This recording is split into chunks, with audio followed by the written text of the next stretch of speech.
up, guys? It's Yana, and today we're going to be taking a look at some of the most creepy and really bizarre urban legends about Disneyland. I'm sure you've heard at least one urban legend or conspiracy theory attached to it. Supposedly, there are a lot of secrets behind the walls of Disneyland. It's actually really ironic how a thing that was originally meant for kids is set to carry a lot of really scary and really dark secrets. And without further ado, let's get into those secrets. For decades, the amusement park Disneyland, located in Orlando, Florida, and based around the properties of creator Walt Disney, has been a place of magic and wonder for generations of both kids and adults alike. It is every little kid's dream to go to Disneyland, and a lot of people love Disney even up into their adulthood. I was never really that crazy about Disney. It's cute or whatever, but there's people who are like super into it. However, beneath its cheerful exterior, many sinister urban legends have developed over the years.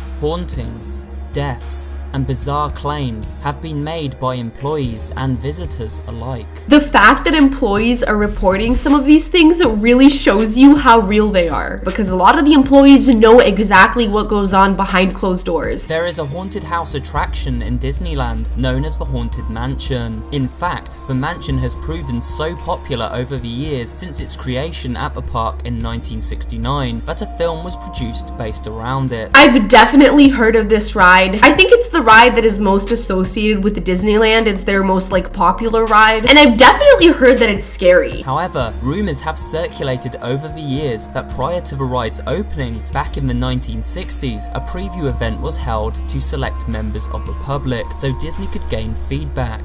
One man apparently found the ride so scary that he died from a heart attack, forcing Disney to postpone the launch. Holy crap, this ride must be really scary. It actually makes me wonder how scary it really was before they changed it. Like, what really happened in there that made this man get a heart attack? Popular roller coaster Space Mountain is rumored to be haunted. People have reported sightings of a man who will appear next to them while queuing, and sometimes even sits in an empty carriage beside them during the ride itself. Excuse me? There is a ghost that lines up next to people? Imagine going on a roller coaster, which on its own can be really freaking scary, and then you look next to you and there's a freaking ghost? Oh my god, I think I would actually lose all my brain cells. I would evaporate out of that seat. This man has reddish hair and a red face. He is known as Mr. One Way. He always disappears before the ride has ended, vanishing into thin air. There have been many sightings of Mr. One Way at Space Mountain over the years, and legend has it he is the ghost of a man who died on the ride during the 1970s. Okay, why have so many people died in Disneyland? Also, why is his face red? They said he has red hair, but why is his face red? Like super red? Or like a normal shade of red? I feel like I need some clarification on that. Y'all have really gotta check your rides if you got that many people dying. This is a lot of people. Legend has it on the Tower of Terror ride many years ago, a bellhop working on one of the 4 platforms, Platform Delta, suddenly dropped dead. Ever since that day, there have been sightings of the bellhop ghost. In fact, he has even been allegedly caught on camera. The bellhop ghost never harms anyone, but he does like to play tricks by randomly shutting down lights, freezing up the ride, and causing loud and unexplainable noises to freak out staff members after the park has closed. Okay, so there's yet another ghost here. And of course, it's yet another person who just randomly dropped dead. It seems to be an employee, and they don't seem to be like an evil ghost or anything. But I don't know about you, I don't really care if the ghost is nice or evil. I would prefer to not have any ghosts around me. It's really interesting how they're it's a nice ghost, he just likes to play tricks and turn the lights off. Oh my god, I would be out of there. One of the major rides at Disneyland in the 1970s was the Carousel of Progress. In 1974, this was redesigned as an automated musical attraction called America Sings. The ride was made up from 6 theatres, each with a different audience, which then rotated around a set of 4 stages, each featuring a different animatronic musical act. Animatronics really creep me out. They look so lifelike, but they also don't at the same time. And I just always imagine them getting possessed by a demon. I just know this is not gonna go in a good direction. The problem was that the walls rotating around the stage centre would flatten up against one another after each clockwise turn. Debbie Stone was a young woman working on the ride as a performer, and she was the victim of a fatal accident. She became trapped between the stages during one of the rotations and crushed between two walls. This isn't even a legend because we know that it did happen, but it really is so sad, and my heart goes out to Debbie and her family. This is super messed up. Before the ride's closure in 1998, people would remark they could, on occasion, hear a woman's voice warning, "Be careful," near the site of the accident.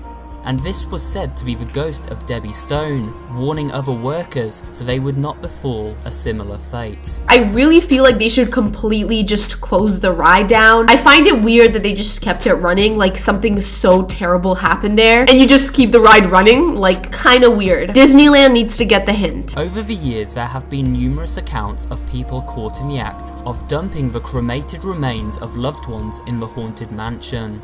There have been even more accounts from cleanup teams of human ashes discovered after the fact. All this has led many to conclude that the haunted mansion may really be haunted by the spirits of the dead who have been deposited there. I just feel like it's very logical to not do that. That is absolutely terrifying. This is supposed to be like a kid's amusement park. You should not be throwing ashes there. And yeah, I wouldn't be surprised if it was freaking haunted. Either way, it's pretty creepy to know that people have been dumping the ashes of the dead throughout this attraction. Throw the ashes in like the ocean or like a waterfall or somewhere in nature. Don't throw it in an enclosed space where people are literally gonna walk around it and breathe it in. Get out of here. Many people consider Pirates of the Caribbean to be one of Disneyland's most influential and impressive attractions. It even became a popular movie series starring Johnny Depp. It was also the final ride supervised by Walt Disney himself when first built in 1969. The Pirates of the Caribbean ride contains many different locations, including a swamp and a cave. I've never seen this before, and this ride looks super fun. I also love the Pirates of the Caribbean, so this is my type of ride. I guess I'm a Disney girl after all. These locations contain skeletal human remains. The creepy part is that the original skeletons designed for the ride didn't look authentic enough, and so it is believed the design team reached out to friends working over at the UCLA Medical Center and got their hands on some real skeletons. So for many years, the skeletal props visitors would see were in fact the remains of real people. As fake skeleton technology improved over the years, it is said that most, but not all, of the original real skeletons have been replaced, so keep an eye out if you ever take this particular ride. I feel like they could have made a very decent looking, fake looking skeleton. I really don't think they needed to go the extra mile and get a real one, especially not multiple real skeletons. Like imagine going on this ride and looking at all these props, not even realizing that they're actual skeletons. Super terrifying. Remember the famous line from Toy Story, "Andy's coming"? This was always shouted by one of the toys when Andy, their human owner, was on the way up to his room. It meant the toys had to play dead and return to their limp, lifeless state. Well, years ago at Disneyland, if any kid were to shout the famous phrase, "Andy's coming," around any of the mascots at the park, it meant they had to fall to the floor and remain perfectly still. Wait, that's actually really cute. It's like a fun little Easter egg. However, as soon as word got out about this bizarre real-life Easter egg, Disneyland was made to stop due to safety concerns for their workers. However, this strange urban legend is actually true. Okay, so this used to be a thing and it's not a thing anymore because it was a safety hazard. I mean, I can see people like tripping over and getting hurt, but it was so fun. I don't know why they got rid of it. I would totally yell out, "Andy's coming." In 1974, Disney opened an island within their resort called Discovery Island. Yes, that's right, they opened an entire island. Originally a pirate-themed island, this massive attraction eventually became a nature reserve housing animals such as flamingos, lemurs and monkeys. However, due to alleged reports of animal abuse by staff members and because of its lack of popularity, Discovery Island was eventually closed down in 1999. Okay, why were they being mean to the animals? That makes me so sad. Now the entire island lays abandoned. The only remaining remaining life, its natural inhabitants, the birds and alligators. A few years after its closure, a photographer swam out to the island under the cover of darkness to explore. Strangely, the lights of a water park were on, even though no work was being carried out and the island had long been left in ruin. There were also strange noises to be heard. The photographer left, never to return. But, legend has it, this overgrown, abandoned island within Disneyland is haunted by Disney mascots who will terrorize anyone who trespasses on its land. Okay, I can't even lie to you, I kind of fully believe that. Imagine being on this entire island completely alone, and then you just start hearing weird noises. Of course I'm getting the hell out of there. Are you kidding me? A lot of these urban legends were very, very creepy, but I still can't get over the fact that people are just throwing their loved ones' ashes all over the amusement park. That's just so gross to me, I can't believe it. You guys comment down below which fact you found the weirdest. Make sure to give this video a thumbs up and subscribe, and I'll see you guys next time. Bye.